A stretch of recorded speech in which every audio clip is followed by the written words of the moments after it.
কর্মসূচির ফলে রবিবার গ্যাজেট প্রকাশ ও নির্বাচনের পূর্বেই 100% পেনশন সুবিধা ও 2টি সুখবর দিলেন অর্থ উপদেষ্টা ডক্টর সালাউদ্দিন আহমেদ। তো বন্ধুরা, এই বিষয়টি নিয়ে আজকের এই ভিডিওটিতে বিস্তারিতভাবে আলোচনা করতেছি, তাই ভিডিওটি শুরু থেকে শেষ পর্যন্ত মনোযোগ সহকারে দেখার জন্য অনুরোধ রইল। এবং যারা যারা এখন পর্যন্ত আমাদের এই চ্যানেলে নতুন সদস্য রয়েছেন তাদেরকে চ্যানেলটি সাবস্ক্রাইব করে পাশে থাকা বেল আইকনটি অল করে দেওয়ার জন্য অনুরোধ রইল। তো বন্ধুরা, অবশেষে আগামীকাল রবিবার গ্যাজেট প্রকাশের নতুন সিদ্ধান্ত নেওয়া হলো। আজ সকালে যমুনা অতিথি ভবনে একটি বৈঠক অনুষ্ঠিত হয়। এই বৈঠকে সরকারি চাকরিজীবীদের গ্যাজেট প্রকাশের চূড়ান্ত সিদ্ধান্ত নেয় সংশ্লিষ্ট কর্তৃপক্ষ। একই সঙ্গে যারা নিম্ন গ্রেডের কর্মচারী আছেন তাদের আর্থিক দিকগুলো বিবেচনায় নিয়ে 2টি সুখবর দিয়েছেন পে কমিশন ও রিপোর্ট পর্যালোচনা কমিটি। প্রধান উপদেষ্টা কর্তৃক রিপোর্ট পর্যালোচনার নতুন যে কমিটি গঠন করা হয়েছে, এই কমিটি খুবই তৎপরতা চালিয়ে যাচ্ছেন এবং 3 সদস্য বিশিষ্ট কমিটি ইতিমধ্যেই মন্তব্য করেছেন আগামী নির্বাচনের আগেই গ্যাজেট প্রকাশ করা হবে। তো বন্ধুরা, ভিডিওটি চলাকালীন সময় এখন পর্যন্ত যারা যারা আমাদের এই চ্যানেলে নতুন সদস্য রয়েছেন তাদেরকে চ্যানেলটি সাবস্ক্রাইব করে পাশে থেকে বেল আইকনটি অল করে দেওয়ার জন্য অনুরোধ রইল। তো বন্ধুরা, এছাড়াও ডেডলাইন হিসেবে আগামী রবিবারকে জোরালোভাবে তুলে ধরেন তারা বলেন, অন্তর্বর্তীকালীন সরকারের আমলে বেতন বৃদ্ধি করা হলেও এখানে কিছু ঘাটতি লক্ষ্য করা যাবে। তবে এই ঘাটতি পুষিয়ে নিতে হলে অবশ্যই অর্থ মন্ত্রণালয়ের সঙ্গে এই বিষয়টি নিয়ে আলোচনা করা প্রয়োজন রয়েছে। কিন্তু অর্থ মন্ত্রণালয় কর্তৃপক্ষ বলেছে, আমাদের বাজেট দেওয়ার ক্ষেত্রে যত ধরনের সিদ্ধান্ত নেওয়া প্রয়োজন আমরা সকল সিদ্ধান্ত ইতিমধ্যেই নিয়েছি। কিন্তু প্রধান উপদেষ্টা শতভাগ পেনশন সুবিধা বৃদ্ধির বিষয়ে একাত্মতা প্রকাশ করায় এই বিষয়টি নিয়ে কিছুটা জটিলতা মাপকাঠি সৃষ্টি হচ্ছে। যদিও প্রধান উপদেষ্টা শতভাগ পেনশন সুবিধা বৃদ্ধির বিষয়ে আলোচনা করছেন, তবে এটা বাস্তবায়ন হওয়া খুব অযৌক্তিক বলে মন্তব্য করেছেন বিভিন্ন সংগঠনের নেতাকর্মীরা। তো বন্ধুরা, আগামী রবিবারকে জোরালোভাবে তুলে ধরেন তারা বলেন, অন্তর্বর্তীকালীন সরকারের আমলে বেতন বৃদ্ধি করা হলেও এখানে কিছু ঘাটতি লক্ষ্য করা যাবে না। তো বন্ধুরা, তবে এই ঘাটতি পুষিয়ে নিতে হলে অবশ্যই অর্থ মন্ত্রণালয়ের সঙ্গে এই বিষয় নিয়ে আলোচনা করা প্রয়োজন রয়েছে। কিন্তু অর্থ মন্ত্রণালয় কর্তৃপক্ষ বলেছে, আমাদের বাজেট দেওয়ার ক্ষেত্রে যত ধরনের সিদ্ধান্ত আমরা সকল কিছু প্রস্তুতি নিয়েছি। তো বন্ধুরা, অপরদিকে অর্থনীতিবিদরা বলেন, সরকারি চাকরিজীবীদের বেতন বৃদ্ধি করার বিষয়টি সম্পূর্ণ যৌক্তিক, কিন্তু শুধুমাত্র বেতন বৃদ্ধি করলেই হবে না, অবশ্যই বাজার নিয়ন্ত্রণ রাখতে হবে।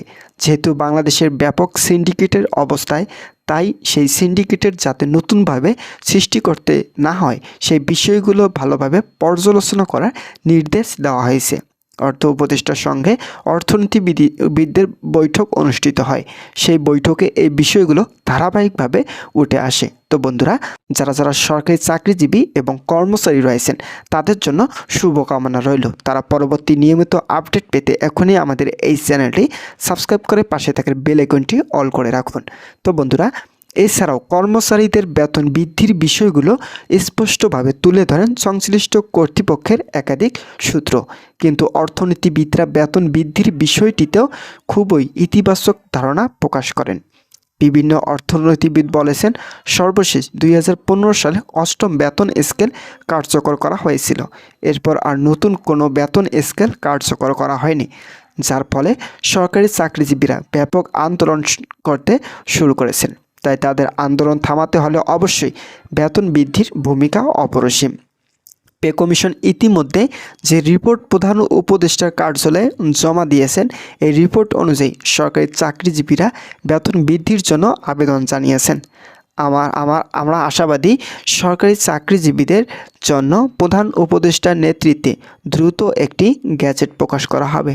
যেহেতু প্রধান উপদেষ্টা আগামী রবিবার গ্যাজেট প্রকাশ করার লক্ষ্যে নতুন সিদ্ধান্তে উপনীত হয়েছেন, তাই তাদের এই সিদ্ধান্তগুলোকে যৌক্তিকভাবে উপস্থাপন করতে গেলে গ্যাজেটে সময়সীমা নির্ধারণ করা হয়। তো বন্ধুরা, এছাড়াও পেনশন সুবিধা শতভাগ করার সহ 10% ইনক্রিমেন্ট চালু রাখার বিষয়ে অর্থ উপদেষ্টা কার্যালয় থেকে ইতিবাচক সাড়া এসেছে।